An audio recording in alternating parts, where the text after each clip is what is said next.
Y'all know the Friday waves. The Friday waves is always going. Yes, sir. Yes, sir. Yes, sir. Welcome back. Welcome back to another episode of Gurus of the Game. Ishino, what's up, boy? What's going on? How y'all doing? Yes, sir. Happy Friday to you, happy Saturday to you, my guy. Yeah, happy Saturday. Yes, sir. Yes, sir. What's good, everyone? What's up to the world? Everyone out there tapping in with us. Welcome back to the episode of Gurus of the Game. I am your host, former ball player and current corporate thug. Take over, Russ. And I am coaching out your other host. How y'all doing tonight? Shout out to Yes. everybody from Memphis too, and the DFW as well. Shout out DFW. Shout out Memphis 10. Shout out to the 206. Shout out to the whole West Coast. Shout out to the Midwest as well, by the way. We tapping into all locations in the East Coast, man. We gonna touch up there too, man. But shout out everybody tapping in with us. And thanks for checking us out tonight on this beautiful Saturday. If this is your first time tapping in with us, Gurus of the Game is a show that highlights current and former collegiate and professional athletes that have used the game to change their life on and off the court. Tonight we have a very, very, very special episode for you guys.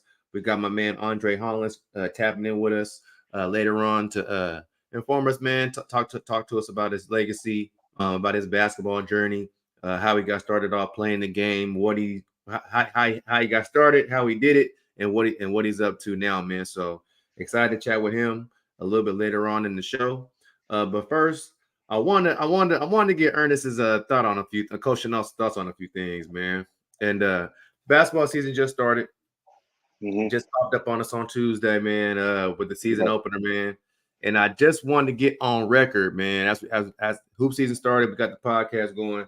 I want to get you on record, man, of who you got. Championship, MVP, coming out the East, coming out the West. Let's just get on record right here, right now, man. Who you running with? We could put a bet on it. I ain't betting on Mountain Dew. I want some bread. So who you taking out the West, man? I ain't gonna lie, bro. I'm a LeBron fan, so Okay. so I'm gonna go with LeBron. You know what I'm saying? But just MVP wise, Uh-huh. I mean it's kind of early. I don't really just go off just the first games. Like I need to see like the first 25 games before I can.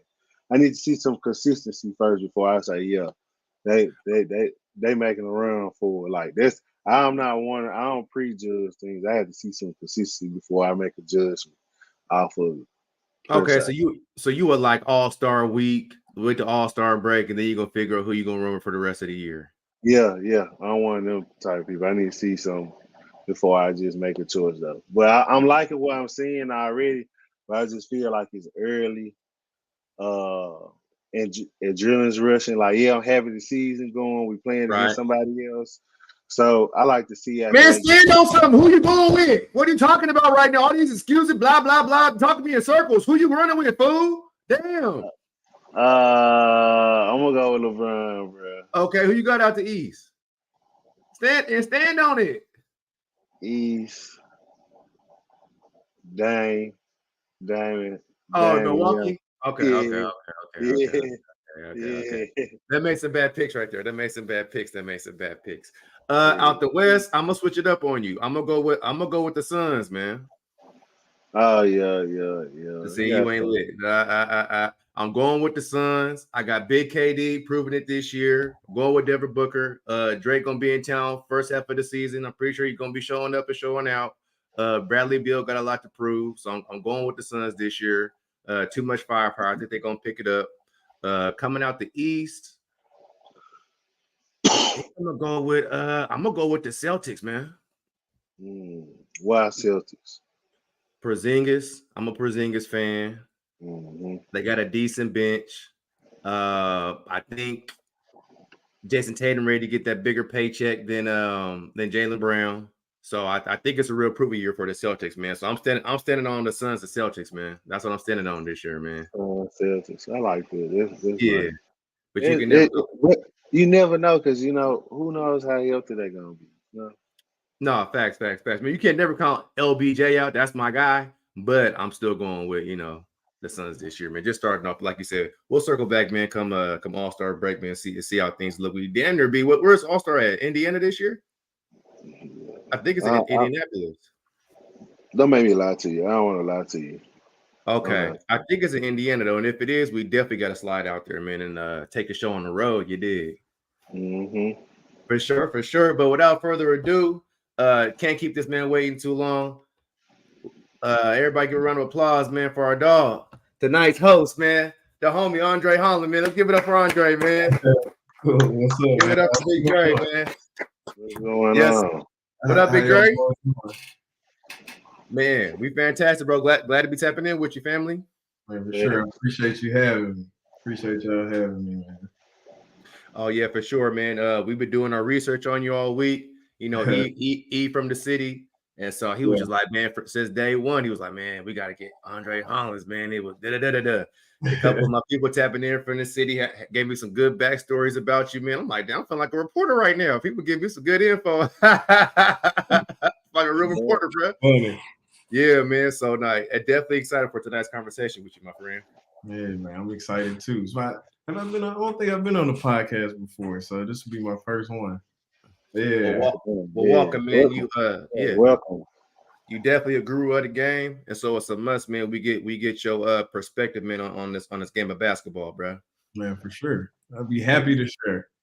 Yeah, absolutely, man. But starting out, how we like to get started here on the Gurus, man. We like to figure out who put the ball in your hand, man. How'd you get started, and did it take you to where you at today? Yeah, I'd say it'd be my father, Andre Hollins. He started me off young. I'd say I probably started playing like in competitive leagues when I was like 5, 6, playing for what was it? Idlewild. Playing for Idlewild and just kind of grew up going to the War Eagles, just doing AAU, and he was a former coach, and he played as well in high school. And your pop did?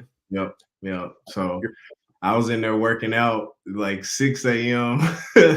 He had me in the gym, so I was in the gym early working on the fundamentals. So yeah, I say my pops. I like to ask you, what type of advantage did they put you in? Did you feel like they put you in? I say like from a work ethic standpoint, it put me in a good mind space there to know what it is to like really work hard, work at something and progress and see what that work does for your development. Like he instilled that in me super early. So I mean, I was working out twice a day, like 8 years old, like, cause he also, as I got a little older, he was a assistant principal around the city. So he would handle summer schools, and like in the mornings before we would work out super early. As I said, like 6 a.m. We do like an hour and a half like workout, and then like during the summer school, I would help him like put away books and stuff, log stuff, just help him with his daily activities. And then afterwards, after summer school, I would work out again. So it was like just putting in work. So that's why I think I was ahead of a lot of my peers in that sense. And so your dad played basketball? Yep, he played at Northside High School in Memphis, and then he played at Lane College. And he coached. Yep, he coached junior high and high, so middle school and high school. He was at East for a while, and then he went on and he was at Humes Middle School, and then Riley Egypt. And then he finished at Riley Egypt. So, yeah. Did you love the game? Did you want to play the game, or is it something that your dad made you do? Nah, I loved it. I was competitive, like, and I grew up watching. I grew up watching it, so I always wanted to kind of emulate that and be like the guys I saw. on TV, like watching March Madness, watching the NBA. So I was like, I want to do that. So, I mean, I was very motivated, and I love to play. I still to this day. I just started back playing. Matter of fact, like 3 months ago, I started back. I hadn't played in like a year, and then I started back playing. And I still want to get them competitive juices going. So I was like, ooh, I definitely love it.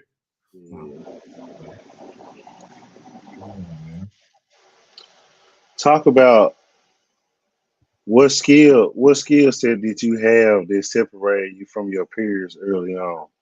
Yeah, like your natural ability. Natural Are you left-handed? No, I'm right-handed. Right-handed. Okay. Yeah, I would say to go off your point, using both hands, like we were doing. Because I think you use both hands. So yeah. Yeah, left hand, I had no problem with that. So we did that early growing up, and just like I said, the fundamentals. I say building on that skill set, just being able to post up. Because I was a big when I was real little, because I was bigger than everyone. So I was a post. Right. But at the same time, I can handle the ball, so I can grab the rebound and dribble all the way down the court, and make a move, like send crossovers. Mm-hmm. I just say just the all around fundamentals is what kind of like separated me, and that's why I kept, progressing. So yeah. Do you think it was a benefit that you were able to kind of? So what age did you start playing AAU? I want to say 8. So was it 8. beneficial kind of playing those early? Like you play AAU early. So like was it kind of Right. beneficial? Would you kind of playing like unorganized basketball, if you would, to kind of figure out your strengths and weaknesses and not be put in the box as the center? So you repeat that again? It was it kind of beneficial for you to like play like in a rec league early on, so you can kind of gain your skills and not kind of be put in the box as the center just because you're the biggest Yeah, kid on the court? yeah, for sure. Like I would say, being in those environments where you could just find yourself as a player, like young, that's good, and not being boxed in. I say like by having that skill set, I wasn't able to be boxed in because I can go down the post because I can, do a drop step, finish with my left hand, rebound, and I can dribble. I can bring the ball up too. So it was one essentially being boxed in, and I would say like from a AAU perspective, like it was good to play that, like not people players you always played with and against around the city, but like seeing what they're doing in St. Louis and Arkansas, be like, all right, so that I got to step it up. Like these guys are better than some of the guys that I played here, so it was good from that perspective to definitely see the other talent like nationwide. So When you got a chance to play nationwide, hey, you like you said, open your eyes up to see that hey, it's better talent out here. I had to go back home and work on my game and find out what it is that I need to do to get to that next level. yeah, that's like I say that was huge because I just say I always think about this. Growing up, we always played like St. Louis Game Face. I don't know if they're still around. Like the Arkansas Wings. We used to.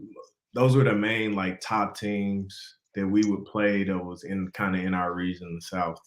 But like we used to play against Bradley Beal all the time, and like his shot has been like that since he was like he had gold tip dreads. He's been cold ever since we started 10, 11, 12, like even going up, and then He's from the Carolinas, ain't he? St. Louis. He's from St. Louis. Okay, no, you're right. He's from St. Louis. Okay, he's from St. Louis. That's yeah, right. St. Louis, yeah, because we played him, and it was to see him shoot. I'm like, he could go. Yeah. Yeah. So you seeing early competition. You seeing some of the best early. Like Right. I feel like a lot of kids being from the inner city of Memphis, we don't get a chance to see their top level of competitions to even know that hey, we need to take our game to another level. Like we always think so locally, like I'm the best in the city or my name in the top, just in the paper. But Yeah. it's really you gotta get outside the box of Memphis to understand that hey, it's another guy that's 6'2", that's coming down the line, is doing the same thing I'm doing, Right. or even better. So I had to figure out what I can do that's just gonna separate me and put me over the top. So Exactly. yeah, like you said, seeing Bradley Beal early, seeing it come early, you get a chance to realize like I might not just be the best around. So Exactly. mhm. It put your game in perspective. And then it's like if I'm one of the best in the city, and then I'm coming here and we getting beat, by this other team. It's like, Right, okay, we got to keep working. It humbles you, and right. it's It humbles you. a lot more competitive too. So yeah. Coming up, I know Memphis wasn't the easiest places to grow up in, and then also seeing AAU early on. How much was your dad a help in like guiding you like in the right direction and kind of keeping you on path and like showing you what to do and what not to do in the ins and outs? Huge. He was huge. Both of my parents is instrumental in that. Like, I grew up in North Memphis, so Tresvant Middle and High. I think Tresvant Middle School back then. But I know Tresvant High School was like I lived right by there off Fraser Boulevard. So that was my neighborhood school that I could have gone to. But Yeah. we wanted to focus big picture, like education and basketball. So I went to White Station for middle school and high school, and just because they're known for the academics and got a good basketball program. Terry Tippett, and then when Coach Pitino took over. So just starting early, it's like you got to get good grades, or you don't have no other. You can't do whatever you want. So that started early. Like I was in the books. I understood like education is as important as hooping. So yeah, I took school seriously, and it was fun to get there and socialize too. But also it was like business that was like, hey, I'm competitive. I'm like I want to be top of the class too. So I just kind of used kind of the hunger competitive to do excel in both, because I know if I wasn't doing right in the books in the classroom, I wasn't gonna be able to play.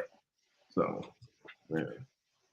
What's the difference between, since you started AAU so early, and I'm pretty sure you're around the game now, being in Minnesota and just kind of being who you are. What are some of the differences that you see now versus when you were coming up and playing? I would say differences I see they're starting even earlier, like training, like really, really training, like working on like advanced skill set really early. Like I'm seeing like 10-year-olds do like reverse pivot, stop, reverse pivot, like do a whole bunch of different like Skill moves. the game. But I think that was the biggest thing. Like they're doing a lot more things that the pros do at the younger age. But yeah, that'd be one of the ones. Yeah, I saw a third grade game that was pretty elite on both ends. Third I grade. mean, yeah, third grade. I mean, I'm talking about Cats was knocked down, open three in the corner, bucket, 4 low, big man come run the pick and roll, the high guard coming off, pacing. Option 1, option 2, option 3. I'm like, oh my God, what is going on here? That speaks to the game, I say. Just with the ridiculous guys like Steph Curry, like, and you see Victor Wembanyama, and you see Kevin Durant. They're 7-foot guards. So it's going to trickle down. It's going to trickle down to, because they on TV every day, and I don't know.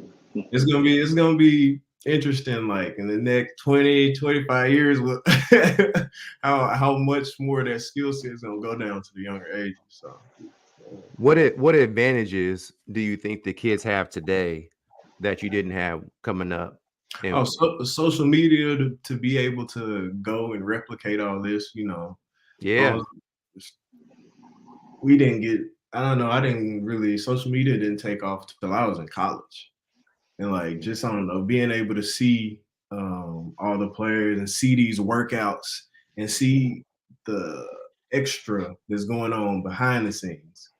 you know, like because now just with this podcast, just Paul George got one. Everyone you getting kind of a in-depth look of the athlete's life and what they do. Now they film all the workouts and stuff. So I don't know. There's just like extra motivation. He's like, all right, oh, he's working out. Oh, I need to go work out. Right. Yeah. So I say that it's an advantage and disadvantage at the same time. It's a give and take. Because then what are some of the disadvantages? I would say just compare yourself, or just doing it to get likes. Right. Yeah. Not for now. You see this, you're not using it like as a tool. You're not using it as a tool it should be used as. Yeah. I say that disadvantage is like just trying to cross somebody to fall just to post it on IG on your social media. But,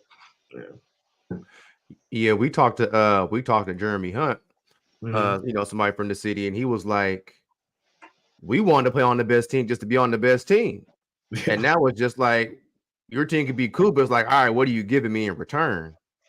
Right? Like it's no longer about who we playing or how we traveling. It's about what gear package you got from Nike, and you know what I'm saying? What walk around shoes I get and stuff like that. And I was like, oh, okay. Like I didn't even picture it like that, but me either. It was like this the best team. This is like you want to win. You worried about winning instead of what you can get. What you wouldn't want? What you don't want the gear though? Yeah. You don't want the gear? You tell me you don't want the gear though. I want the gear. I'm not gonna lie to you. At that age, for sure, gear matters. Yeah, gear matters. It's something you want the nice shoes. You want this, but I would say it wasn't like everyone was. You were seeing a lot of people just with gear and stuff. Not like now. Not like now. So it wasn't much. It wasn't much to like compare to back then. It was just like we getting the hoop. Like, we got some new shoes. That's cool. Our uniforms cool. Right. And we just hoop. We not worried about nothing else. So. But what I'm saying, if I'm playing on any Nike EYBL team, I'm picking the gear. Like, okay, if I can play on this winning Adidas team, that's cool. But if I can play on this cool EYBL circuit and play against some of the best competition, get gear, and probably make it to the Peace Jam, I'm taking it. I'm not gonna. I mean, I get what you say. Winning do count, but they going off your skill set. They not going off the whole team. They going off the scouts picking you, not the team. So I mean, that's how I'm looking at it, though. It's individualized. I mean, yeah, it is individualized. To get exposure to these college coaches, to everybody. So I get it. I definitely get it. You want the exposure piece for sure. It's just like picking high school too, though. Yeah, that's true. Yeah. Like we traveled, and not a whole bunch of teams traveled, because we would go to I know we went to Springfield, Missouri, Bass Pro Tournament Champions. We came here to Minnesota actually one time, played in like a Timberwolves Classic. Yeah, we travel, so it does matter. I feel like my parents knew that too. I think it matters to an extent to where, okay, if you're not getting the proper exposure and you're not getting any playing time, then you getting the gear and being on the bench and getting the shoes and just going to the hotel and eating, that's not doing anybody any good. Nah, you getting a chance to play with elite level guys. You getting a chance, even though if you're not getting on the court, you still getting a chance to practice with elite level guys on a daily basis, and you can still get offers just out being on the team, bro. Especially with the Nike, bro. There's plenty of people who just getting offers off dunking and warm-ups, being athletic, bro. And hell no, you must not have been talking, man. There's plenty of kids not getting. If you're not playing and you just on the team, that's not because it's guys getting interest. It's guys getting interest at the end of them EYBL benches, bro. Nah, so I think you're thinking more ABCD camp, Nike camp. Like if you're there, everybody know that you good. Yeah. Like at a Nike camp, you can't go to Nike camp unless you're a good player. So the simple fact that you're there, all right, we're gonna fuck with you. You gotta be good to be on EYBL too, though, bro. Nobody, you can't just be no dookie dude on no EYBL thing, bro. This is very much true. You can make the team, But if you're not averaging 10, 12, and if you're averaging 10, 12, you're not getting in. And then when you get in, you cold. You're playing against Mean Streets. You're playing against the STL teams, the Memphis teams. I've been thinking like now it's a lot more money put into AAU. Right. Because they see the social media was one thing, and then they can get these companies, Adidas, Nike, they can lock these players, these Zion Williamson, these elite level players, they can lock them in early. So I think that's another difference. Like it's an added aspect to it where it's a lot more money being thrown into it. Once that happens, I feel like a lot more decisions are made toward the materiality of it. Mm-hmm. Like, yeah, And not too much substance these days. It's more what can you do for me rather than really focused on your game. Yeah, but I hadn't been around the AAU circuit in a while. Like it's probably a lot more different than what I even suspected to be. So, yeah, we have a lot of talks on this show, man, about AAU. So it's definitely interesting to hear the different perspectives. And we talked to some coaches that are in it. We talked to some scouts that are in it. Yeah. And it's a lot of shifting and movement going on. And it's almost to a point where the game isn't almost our ticket out the hood anymore. Right? Like it's no longer our safe haven. It's no longer part of our subculture. It's part of everybody. Everybody gets a piece now. And so I think it's interesting to have these conversations to see how we can possibly hold on to what we have left of the game, and kind of still make it put our imprint on it, as a people. Yeah, I feel you on that. Yeah, no, that's a big fact. Tell us about the early 2000s and 90s, man, about Memphis and how you came to your high school about picking it. Yeah, like I said, one of was like we had White Station it was like how would I describe it? Like we had AP classes in there. So to be able to do that and take honors courses or whatever, that was a part of the process. And then just the success White Station had with Terry Tippett, like my cousin Jordan Mincy, he played at Ridgeway. He's a coach now at Jacksonville. But going to see him play, like seeing him play JP Prince and Dane Bradshaw. Pack house? Pack house? Like the gym would be packed? Oh, packed crowds. I thought you said packed house. It's a packed house. It was crazy, especially the Ridgeway White Station matchup. Like it'd be standing room. I know one time Yo Gotti came. What? Like, it used to be packed. Like what? Okay. Our games used to be packed. And actually a few years ago when I came back, I was home and I was able to catch I was able to catch a couple high school games. I was like, yo, this crowd is nothing like it used to be. Like close. Our games used to be like packed. It was crazy. It was crazy, but it was fun. Like a lot of competition. I know the year we won the state championship in 2009, it was like I think we had 7 to 8 teams go to the state or something like that. It was something crazy. It was, I don't know. It was something. When I go home, we still talk about it. Some of my old teammates, we still talk about it. And it was special to be a part of it, for sure. For sure. Yeah, that's dope.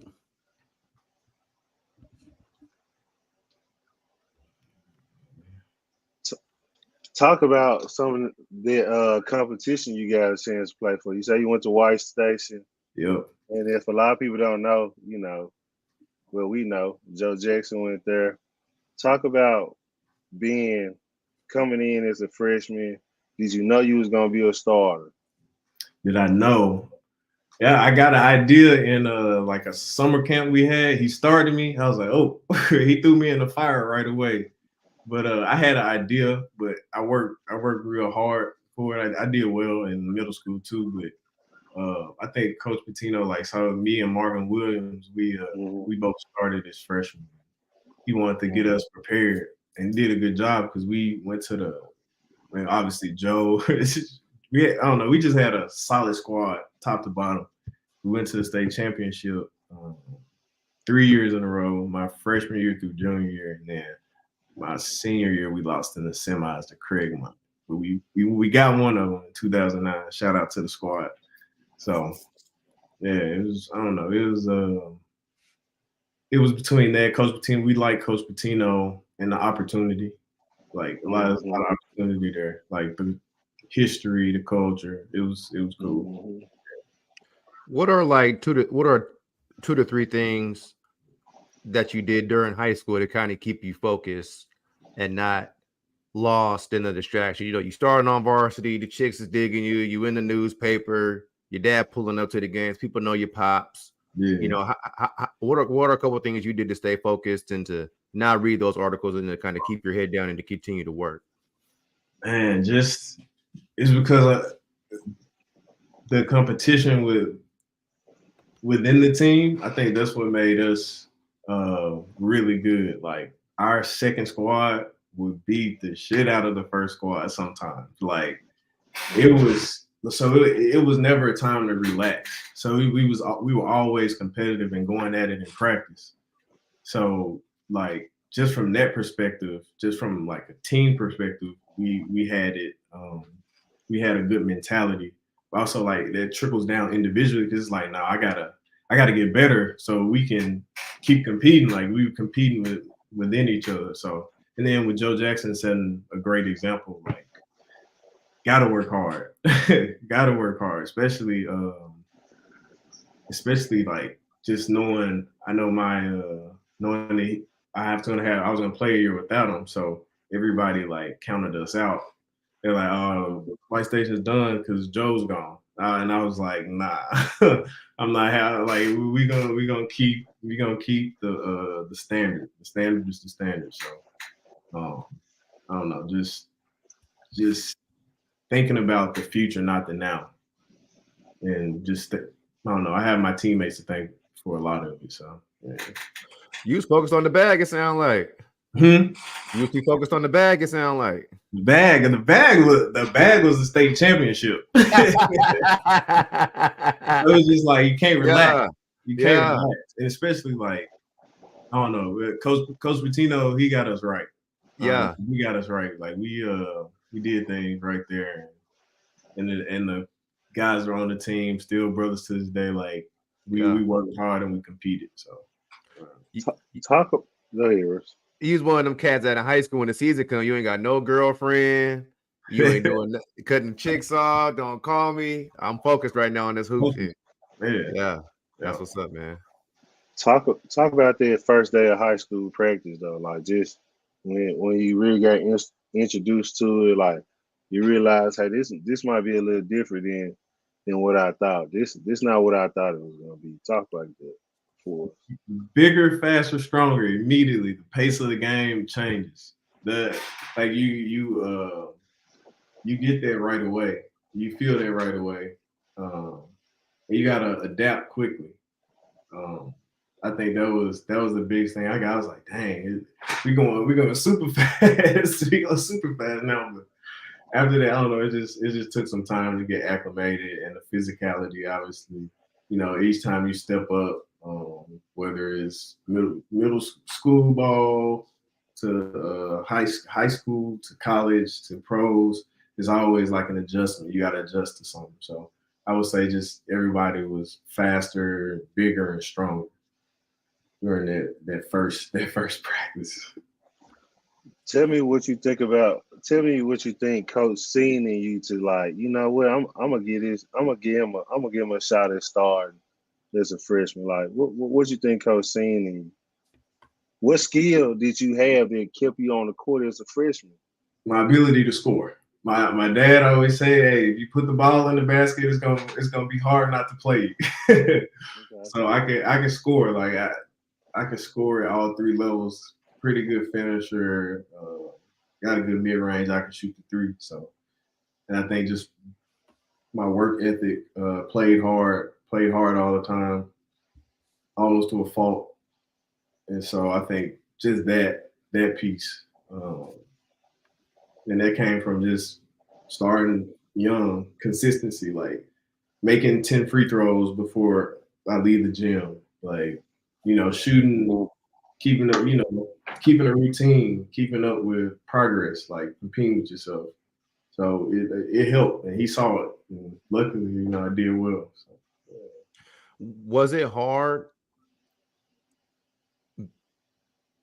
I don't want to say fitting in, but you enjoy the books.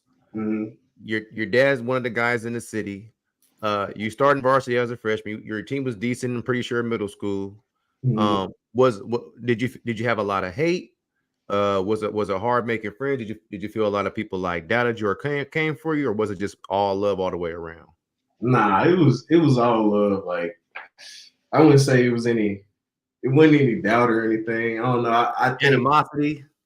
I don't think it wasn't any animosity because I just smiled and hooped. I just smiled and took care of my business, And I would say like a lot. I guess the doubt came when Joe was leaving. Joe and Farrakhan.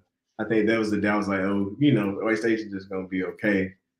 I think it was it was me, Adonis Thomas, Sid McAfee, Bobby Ray Parks, like, it was all those guys kind of being talked about, and Adonis was like number one in the state. So it's just I had a little chip on my shoulder, and that because I had a little chip on my shoulder in that regard. So, I just like I said in praise, you wanna keep beating number one. So he was like number one. So I'm like, all right, I guess respect for what I was doing at the time. I think that's the only thing I would say was not ideal. Everything else was all. I was gonna say, talk about when it clicked, like you said, when it clicked, and that you knew that you were good. Like, okay, I'm in the ninth grade, I'm doing my thing. Like, what game did it click that hey, I might be actually all right. I might can take this somewhere. What game did it click? Mm-hmm. Or did you always know you had the juice? Nah, I knew I was pretty good in. I say, in ninth grade, where this was a defining moment because some of my friends talk about this. Who was on the ninth grade team with me? I played. Obviously, I was on varsity, and then I got an opportunity to go and play on a freshman game, and it was so easy. So it was too. I remember it was almost too easy. Just going back, the speed was probably still like just out of middle school type speed. So I was moving faster, being able to read, like just thinking about the game different, and it was just a lot easier. And I destroyed. I think I had like it was just I got there. I think we weren't. I think we were good. But when I got there, it was easy. It was easy. Yeah. So you was on varsity, killing, playing. They wanted like, hey man, you want to play freshman a little bit? You was like, all right, I'll play. And so you play with your peers, and it was just different. Yeah, it was easy. It was easy. It wasn't even comparable. It wasn't comparable. But that was fun. I had a lot of fun because I was able to finally play with them because they were the same age. Your boy. Yeah, your boy. Right. Hey, you don't too much hang around the seniors too much outside of rookies. So yeah. No, that's dope. And I can see that being the case. And so freshman year, you go down, you're playing with your peers, you dominate. Senior year, you guys are all on the same field. Big man on campus, as the parents like to call it. You know what I'm saying, right? And so senior year, how does that go for you? Actually, were you ranked in the state? Team ranked in the state preseason? How'd that go for you?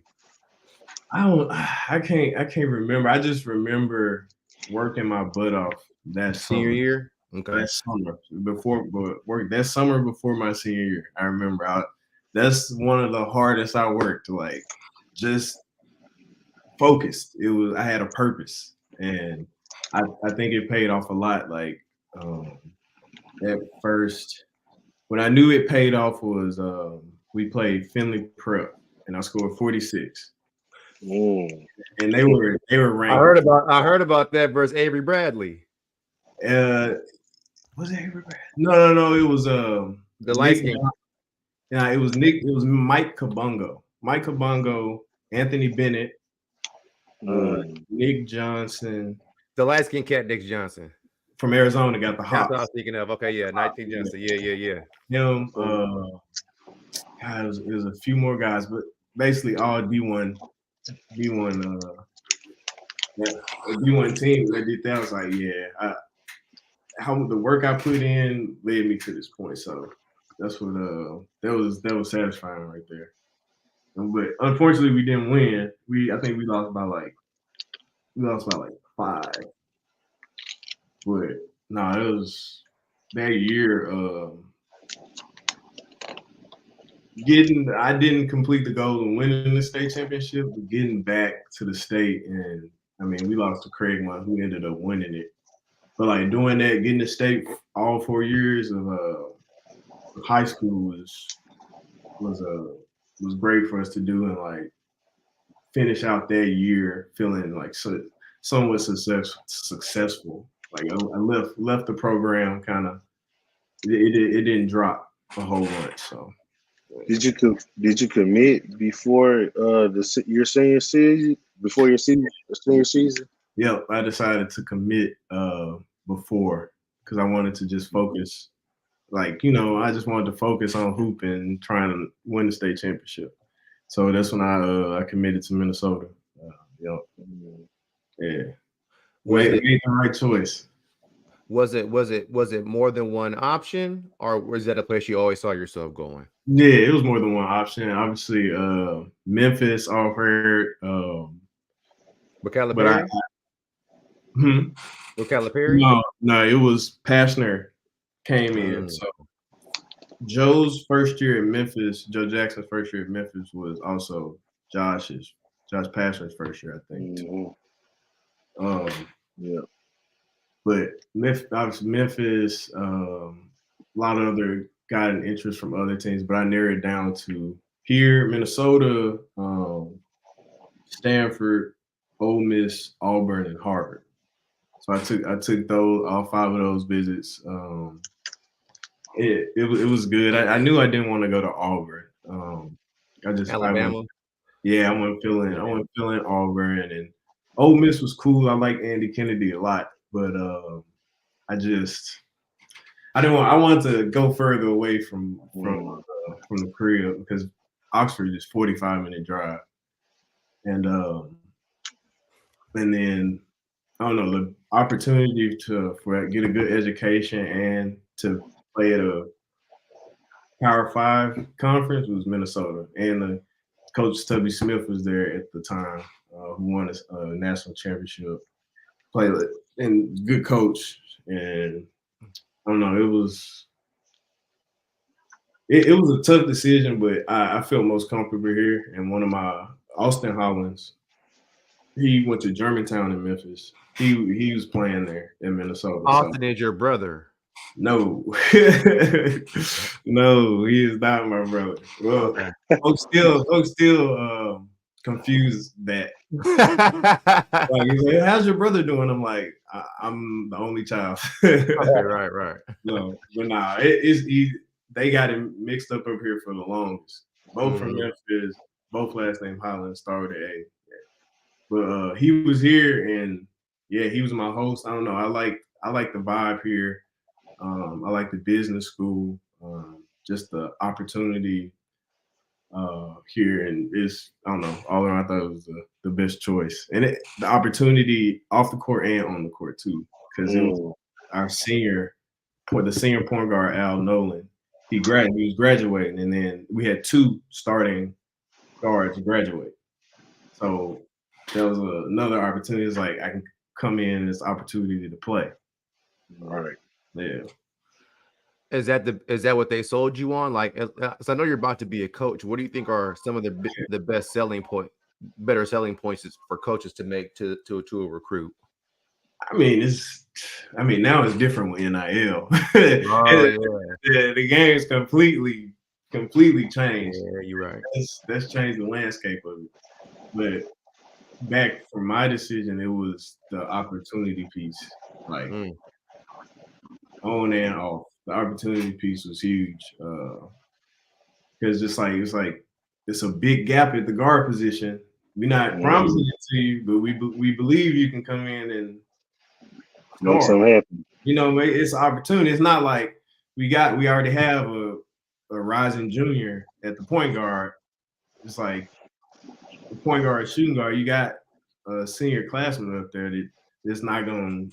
It would be less enticing to go there. You know what I mean? Right. Man, it was a huge gap in that guard starting point guard at least. So, How did it feel to get a Harvard offer? Like, you know, that's big. Like, it was big. I did an interview. I did a TV interview like just after getting recognition for that, and I don't know. It was just I think that's a testament to how hard I worked in the classroom, and to be able to have an opportunity like that. But the deciding factor in that was Harvard's they're worried about academics. The academics first for sure. And you don't see that, and that shows in like where the money is allocated.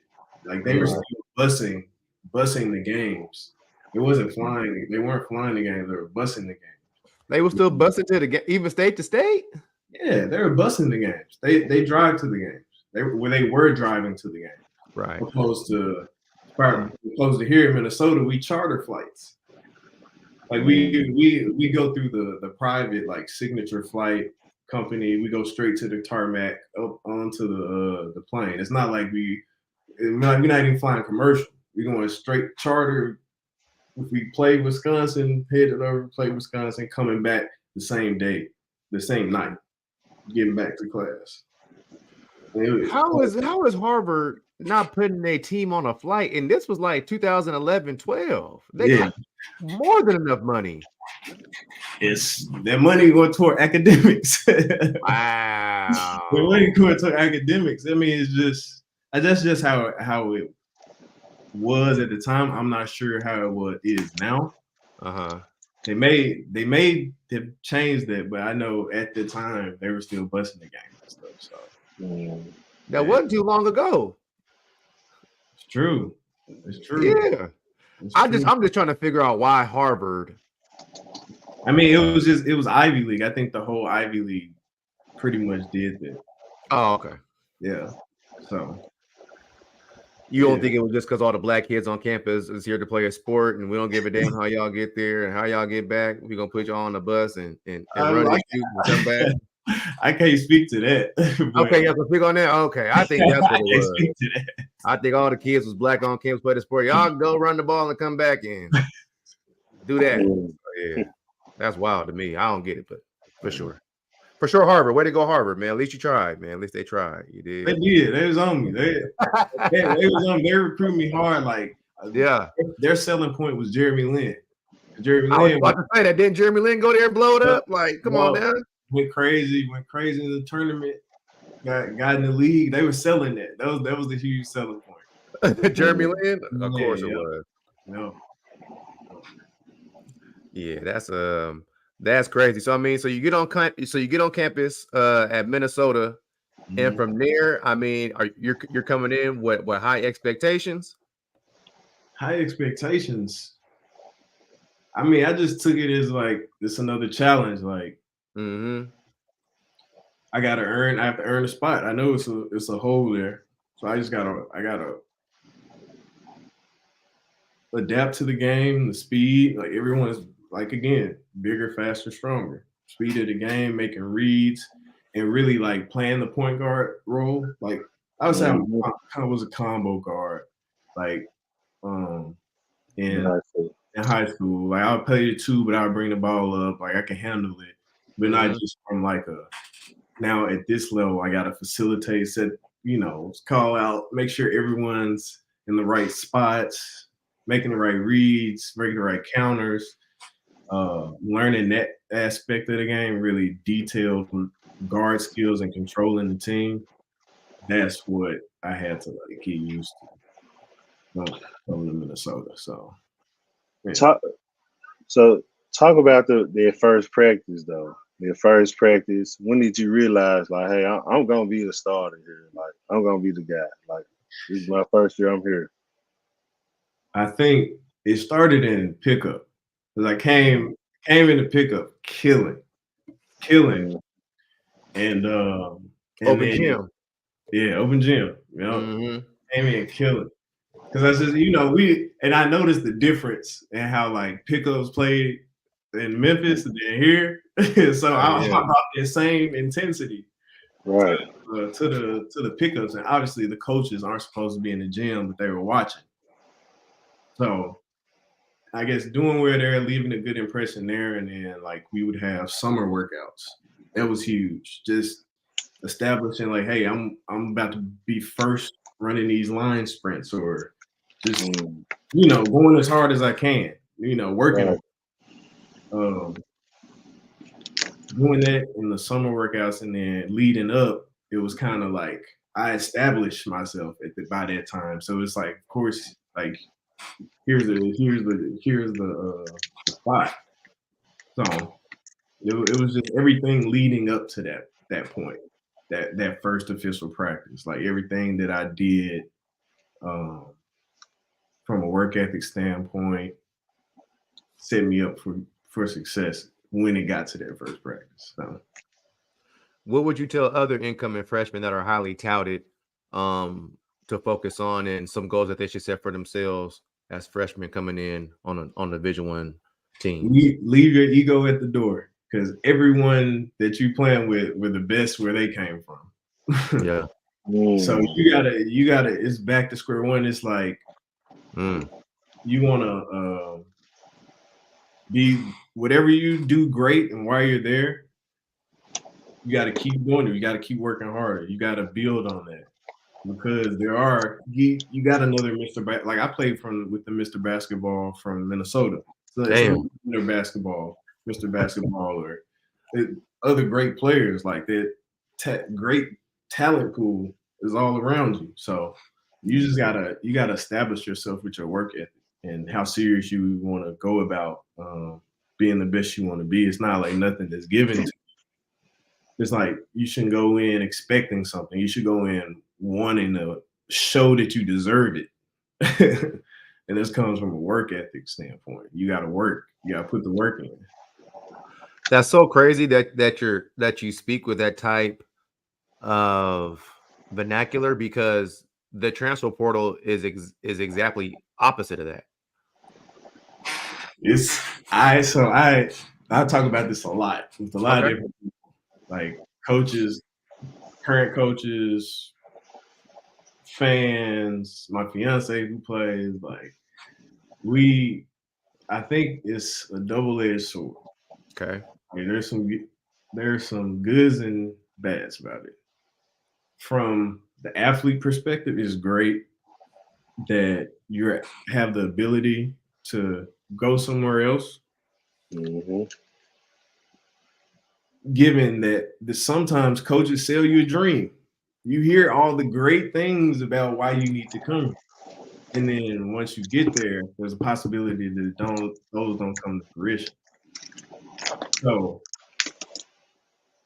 I feel like, sometimes you should have an option to do that. But also from the coach's standpoint, what if that player does come in and doesn't do what he needs to do and doesn't perform and shouldn't play as much as he thinks he should, or wherever the case may be?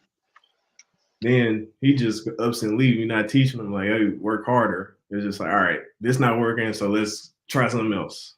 Let's go. So the lesson's not being learned. The proper lesson is not being learned when that happens. Yeah, and and now you add NIL, then it's like I get 50 bands going here. Yeah. You offering 30? I mean, you're an 18, 22-year-old kid. You don't really know what money is. You're like, $50K, what? To go here? So Let's do it. from an athlete perspective, love it. I'm glad they got it. I'm sick that it didn't happen while I was playing. But from a coaching perspective, then it's like some universities can't raise the money. Don't have like some universities can't compete with other universities on money. Just from like however they source it, but then it's like you gotta try to figure out. All right, I gotta keep this guy happy, or he can just leave. True, so, right? Your best player. Yeah, so true. I don't know how you.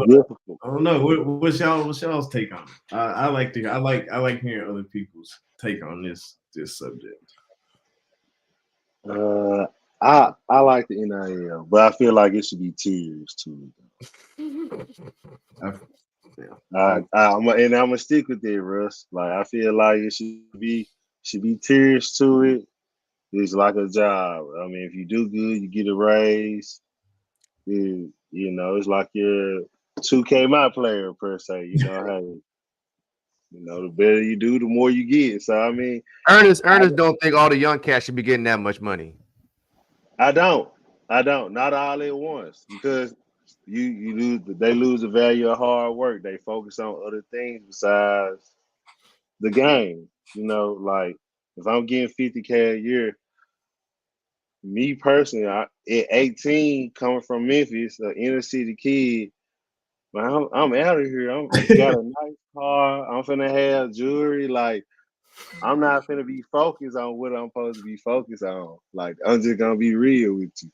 We're talking about $50K to a kid who never had $10K probably at 18. Like think back. I mean, back then, like we ain't see a lot of people who just had like large stacks of money, like you do now. So I mean, I didn't see a lot of money growing up to be able to handle $50K at 18. That probably would just been too much for me. Y'all from Memphis 10, right? What do you say? Get paid, young. Get paid. Get paid for sure. Get paid for sure, but I feel like it should be tiered up, like tiers to it though. Yep. I think it is what it is. I play college basketball. Kids should have been getting paid from the aspect of everybody else getting paid. Exactly. NCAA. I mean, you hit right. That's a nonprofit organization. Everybody getting paid, but I'm just saying, as far as the student athlete part of it, they should just be getting. It should be tiered out.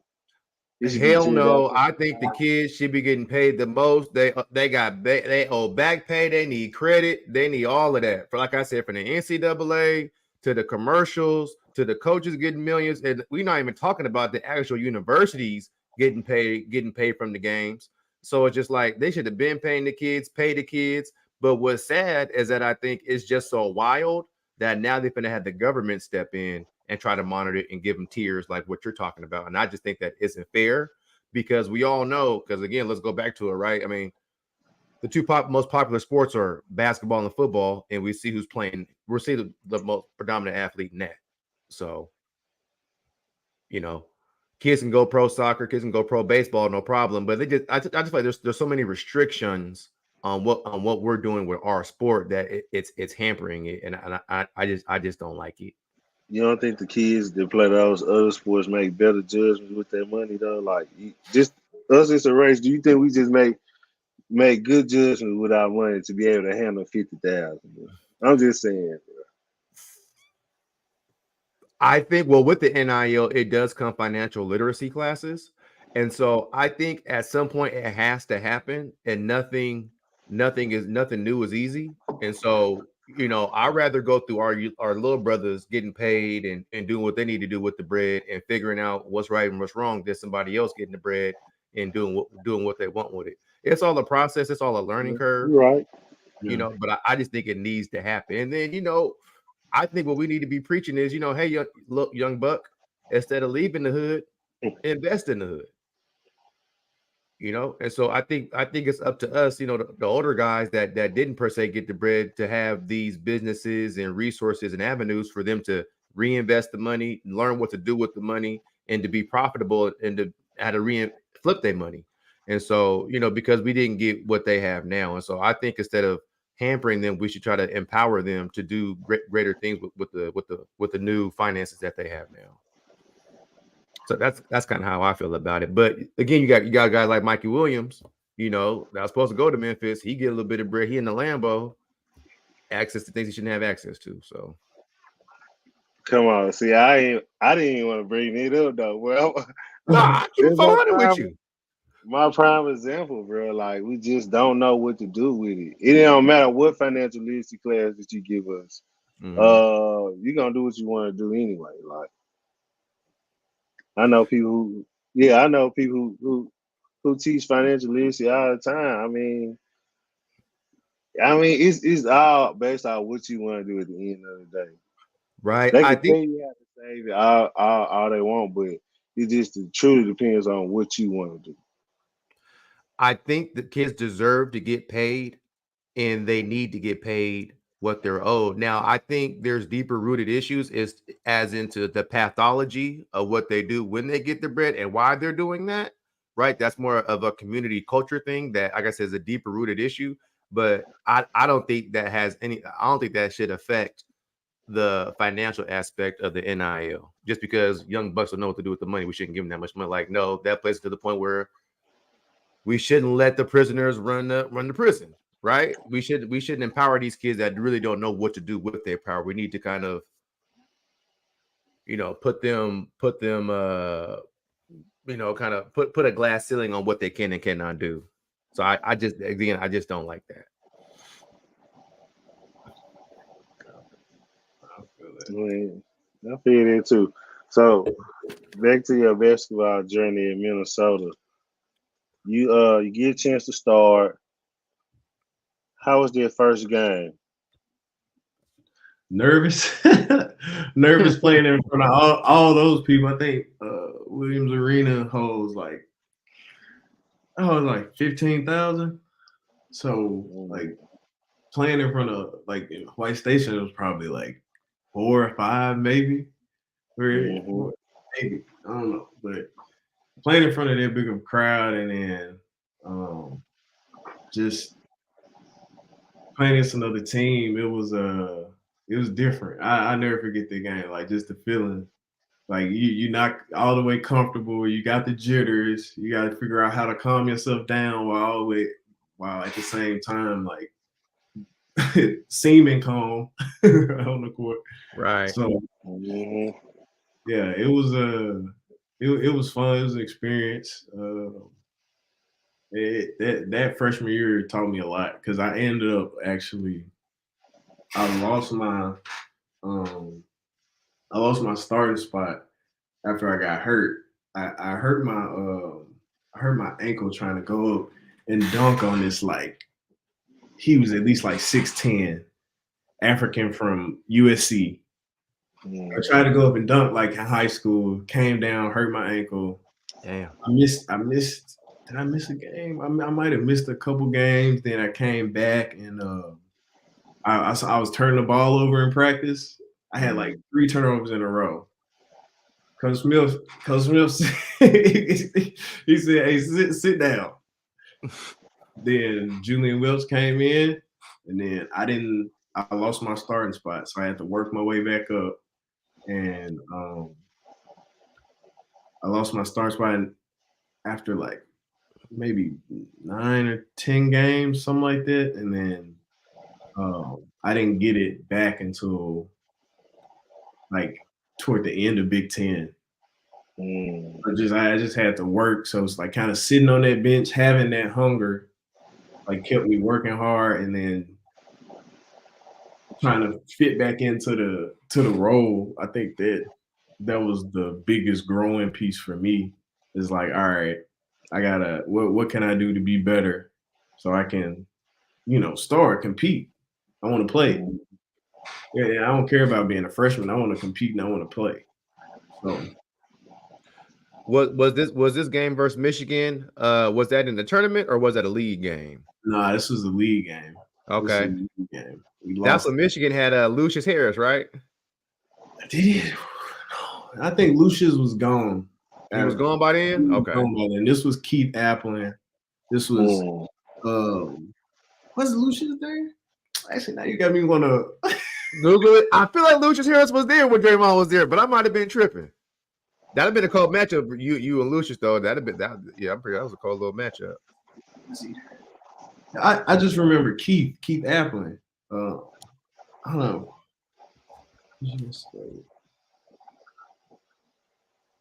2011 roster. I'm looking it up too,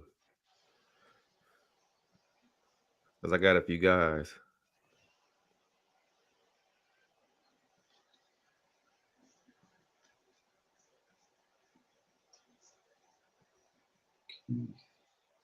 Damn. Travis Trice, Brandon. Yeah, he was gone. He was gone. Okay. Yeah, he was gone. I know, but I remember it. The reason I was confused, I remember seeing him play the year before because I would watch after I committed. I would watch all the games, so that's why I was a little confused. But now I played against Keith Applin at the Michigan State game. They always tough to play. Michigan State. Always. It's just that this is the mindset that they come into the game with defensively, like getting accustomed to that. That's different. That was different because not every team plays like they play on defense. Yeah, that's a fact. Did the other Hollins help you out a lot your freshman year? Yeah, because did he start? Did Austin start? Austin, this what I meant to say. Austin. Yeah, he didn't start, but he got good. He got a lot of playing time his freshman year. He was in the rotation for sure. So he helped me. Like he's a consummate professional. Like his dad is Lionel Hollins. Coach of Grizzlies, obviously, and just his approach to the game helped me a lot too, just from a work ethic standpoint. Like Austin, he's just like, I'm gonna be first in these sprints. We run a mile. He run like a 5-minute mile. Damn. Yeah. So he business like. So he helped me from that perspective be a bit more business like for sure. That's good. Did you end up staying at Minnesota all 4 years? Yep, I did. Would you end up getting your degree in? I got undergrad. I got it in marketing, and from business school up here, and I went back and got my MBA. What you're currently doing now, or you already got your MBA? No, I graduated. I got my MBA in last May. Okay. Yeah, last May. So and you're still taking classes now, correct? So what I'm doing right now, I'm in a real estate internship. Like I want to learn more about real estate and get into that space. So I've been reading about it for a long time, and I'm almost ready to like be actionable with all the knowledge that I've gained in the past few years. But right now I work at General Mills, so a company that makes Cheerios and Cinnamon Toast Crunch and Nature Valley bars. I'm a financial analyst. Hold on, before we get to that, I was more interested in you graduating because not a lot of cats graduate from college that play ball. And right. Was that kind of the situation for you at Minnesota? Did some of your guys that you play with kind of leave after the season? Did they not take advantage of their education? No, we had to. Like I actually graduated. I graduated a semester early because in order for us to like practice. Hold on. Hey, let's clap it up for graduating. Let's clap it up for my man. Let's clap it up, black man with education. You did. Now everybody got one. You feel me? Salute to you, King. Yes, sir. Go ahead. No, but after you have to come back so you can work out in the summertime. You got to be in classes. Oh damn! We'd be in summer classes, and we were competitive about the academic part too, because obviously the coaches get a good if you got above a certain GPA, team GPA, you get a bonus. So everyone does like, they incentivize it. So yeah, that's fire. we did well, like, and obviously like, you can't. I forgot what the rules were. Obviously you can't if you're in bad academic standing, you can't play in games. So like that's another incentive. So just I don't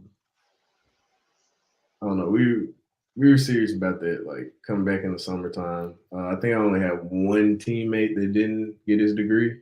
Oh wow! And out of the 4 years, because I know it was one. He got his like last year.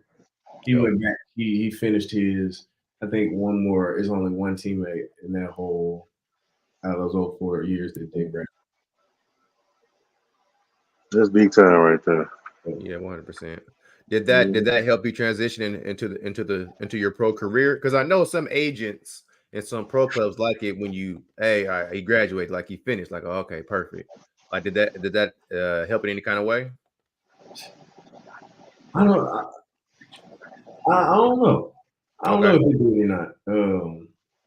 I say I think my games helped a lot. Yeah. Like and my resume from college, I think they helped. But I don't know. I never heard of when I talked to my agent, it was never brought up about like the never cared. Okay. Never cared. Okay, makes sense.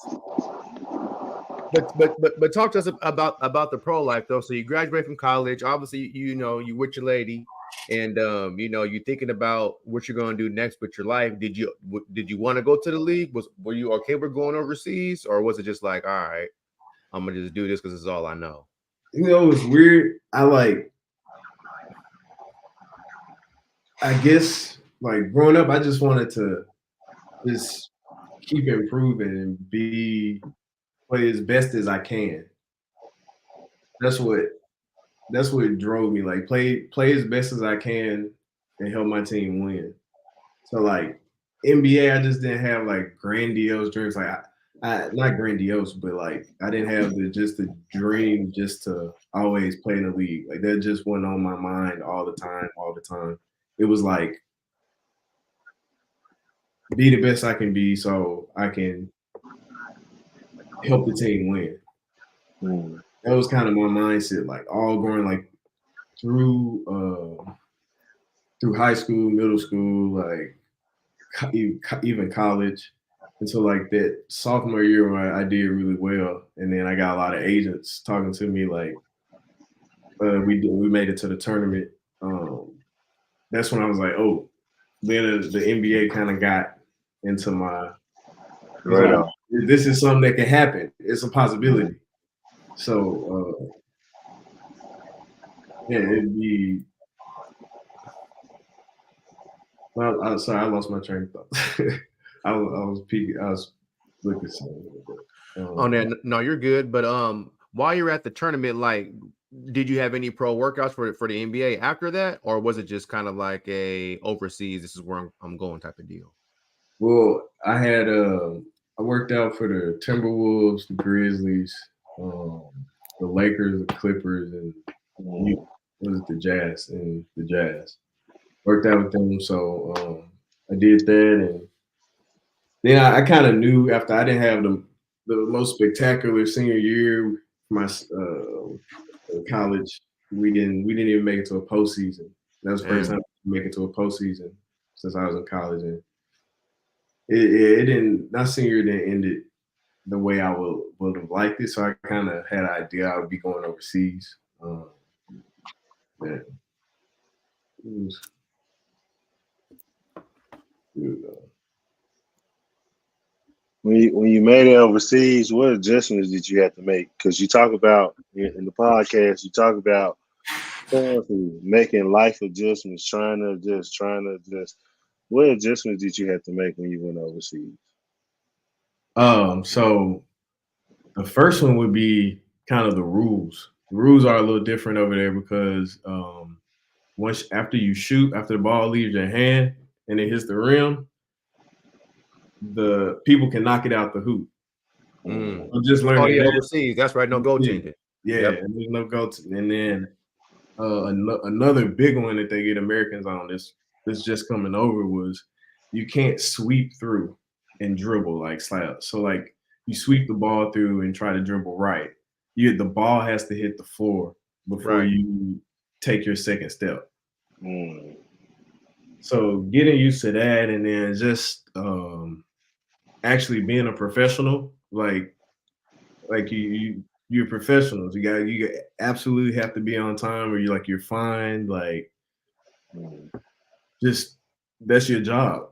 So getting acclimated to that and like making that switch. This is different in college, making that mentality shift is big when going overseas for sure. Where did you play? So I played in Belgium my first year, Pro B France my second year. In that same season, I switched teams and went to Germany for a month. And then my third year was Hungary. And then my fourth year, my last year I started in Lithuania. I went to a team in Finland, and then I ended with a team that I actually played with one of my college teammates in Sweden. So then after that, I decided to. I was like, I'm going home. I was missing home, and it wasn't. Yeah, it just. I had injuries, and I was like, I want to be home. So, yeah. What are some things that most guys don't know about overseas that you think they should know? Well, they don't know. Hey, they don't. Hey, it's your job now, and you got to produce. Like it's your livelihood. Like, and once you get to that point, like you for the most part have a good understanding of what it takes to like be professional and be consistent. But it's like it's a different pressure overseas because it's your paycheck, and it's another American waiting at home that's ready to come in and take your spot. So it's like you got to be buttoned up, like you got to produce, like you really have to produce, and you got to be more selfish now. Like that was a big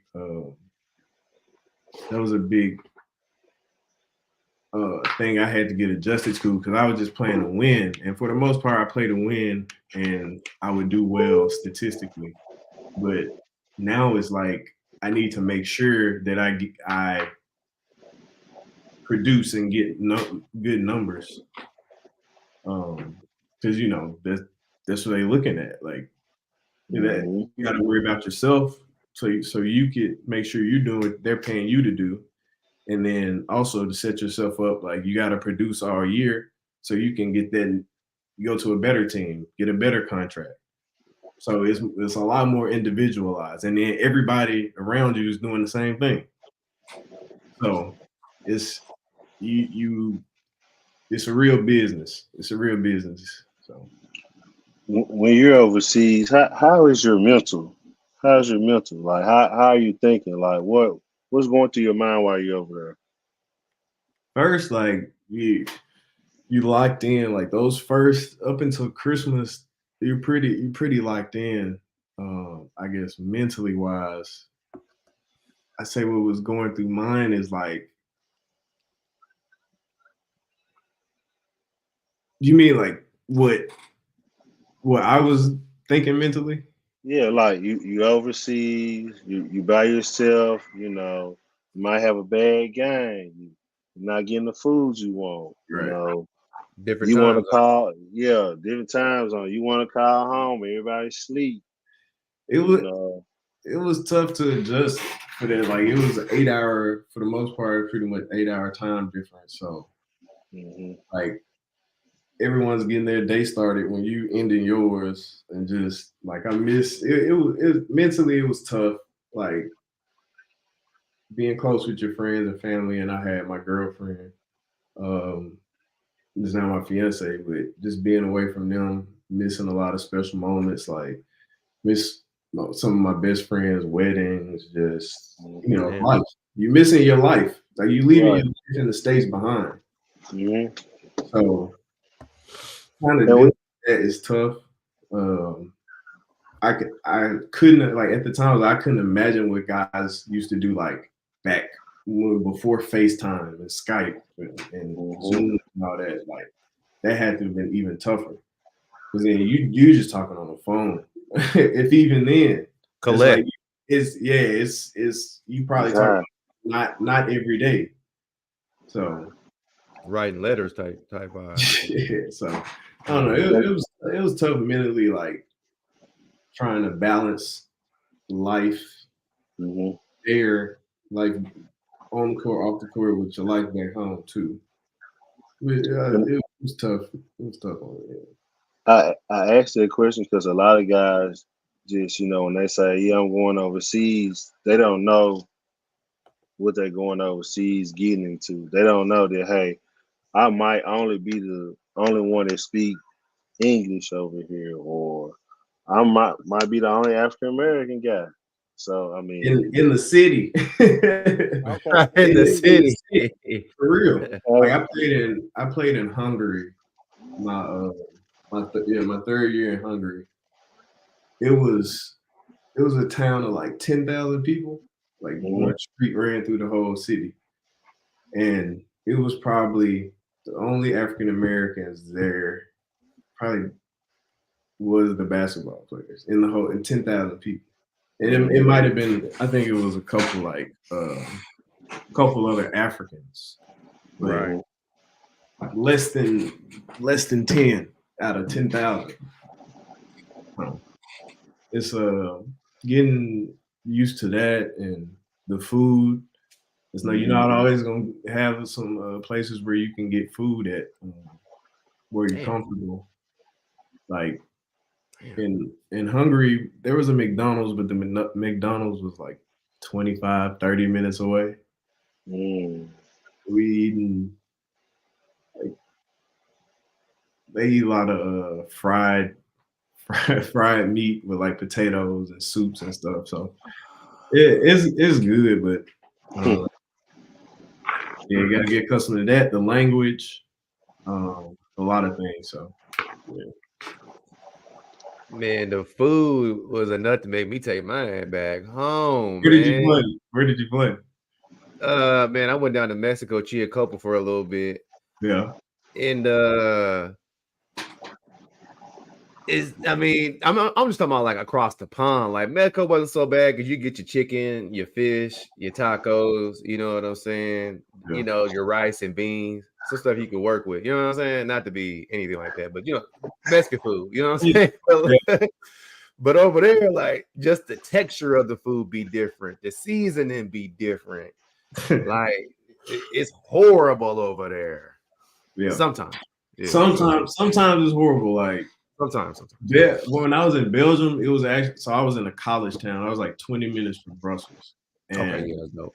and we had it was a McDonald's, it was a KFC, like it was a college town. We had like a Mexican restaurant, a barbecue restaurant. It was actually pretty good.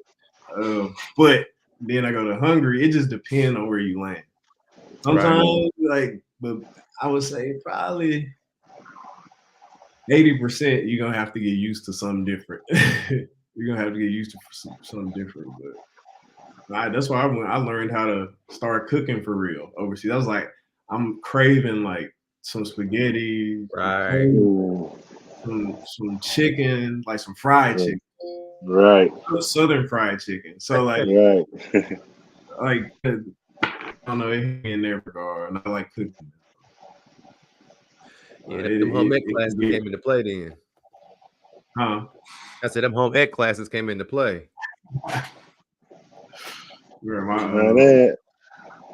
Go ahead.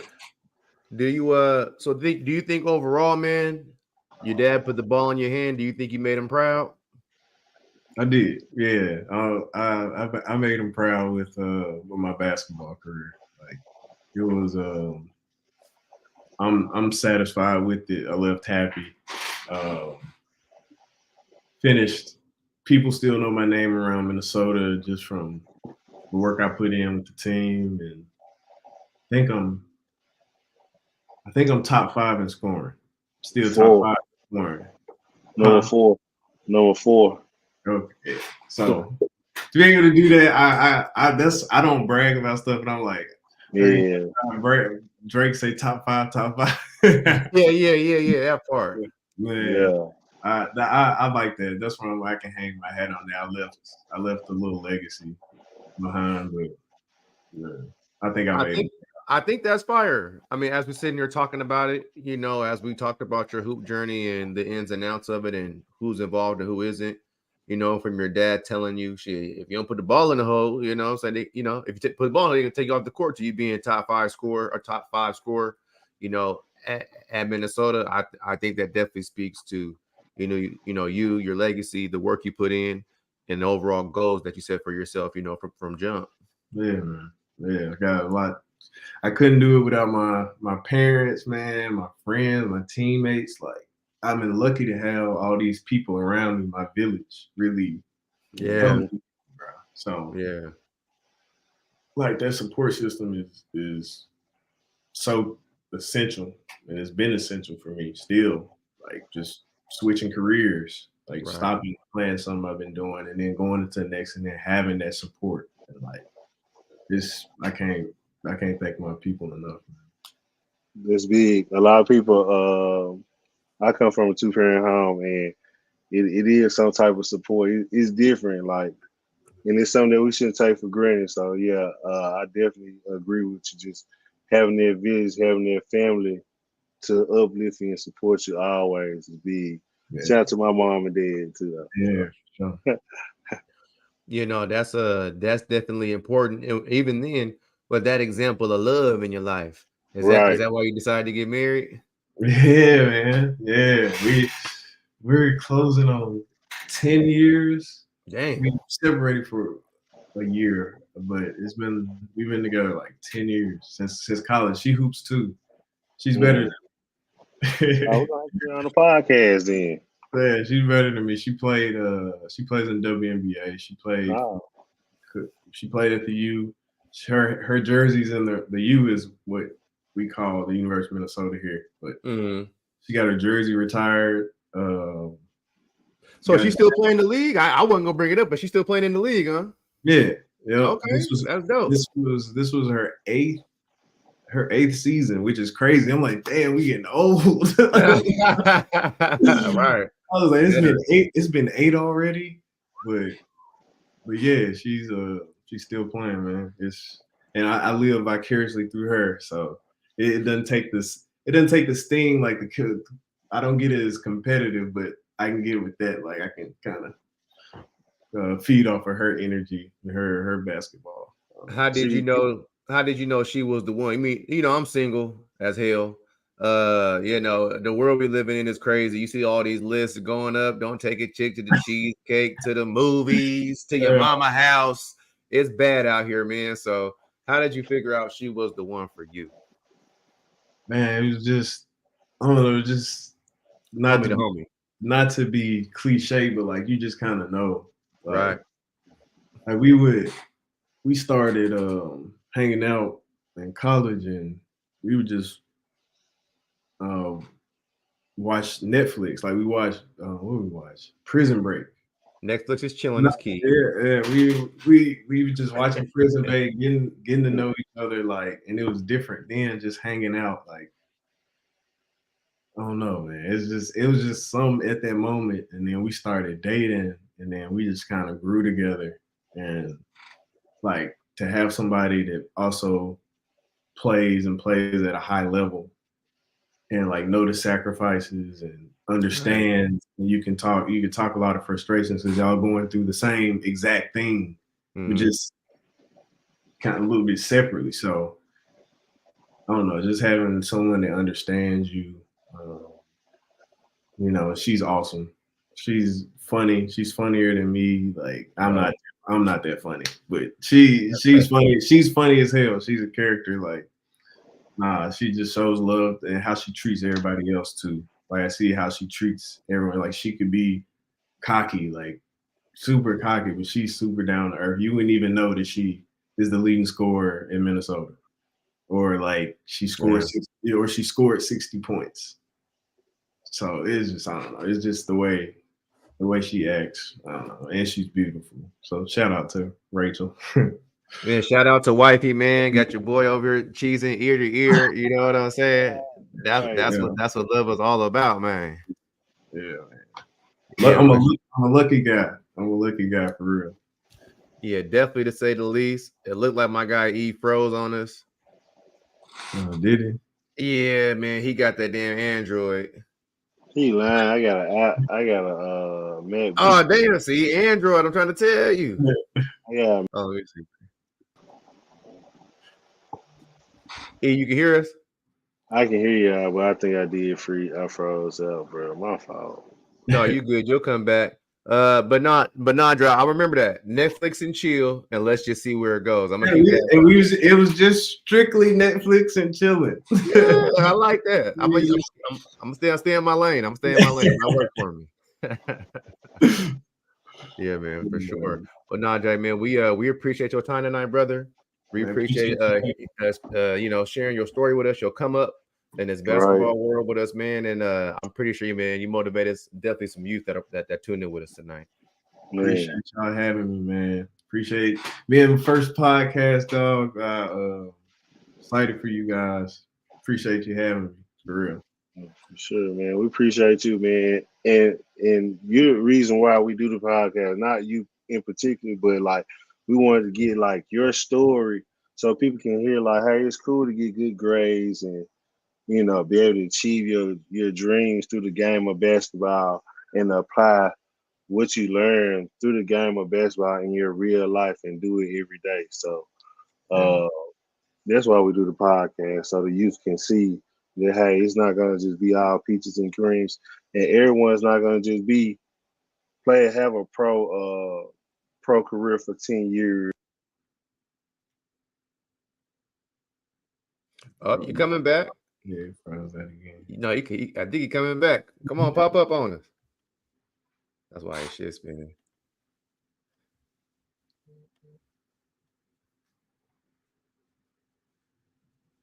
Yeah, 3 joints. You got that Android, man. You got to do better, baby. But Dre, now, bro, we appreciate you, man. Man, you and wifey got to come back on next time. We got to get to Love and Basketball. Love and Basketball. We got to get y'all next time, man. For sure. Yeah, get that Love and Basketball. Dre, we appreciate you. My guy eating that on. We salute you, King. Appreciate it, bro. Have a good one. Yeah, you as well. And thanks for everybody for tapping in with us tonight. Another episode of Gurus of the Game. Next Saturday, we'll catch you on the next one. Till next time, stay out the streets and stay in that gym, man. And E, if you watching, let go of that goddamn Android. You come to my iPhone, baby. We love y'all. Have a safe Saturday night, y'all. Peace.